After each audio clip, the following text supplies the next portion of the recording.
Hello, and welcome to today's simple tutorial on how to set your home address in Google Maps. So let's get started. First, find and open the Google Maps app on your smartphone. Once you're in Google Maps, tap on Saved located at the bottom of the screen.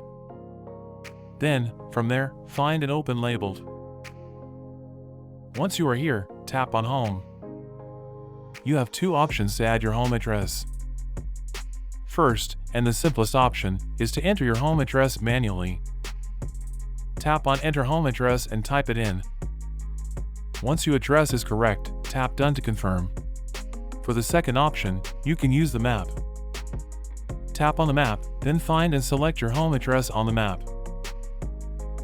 Once selected, tap Save. Your selected address will appear. If it is correct, tap Done to confirm. And that's it! You have successfully set your home address in Google Maps. Thanks for watching. Don't forget to like and subscribe.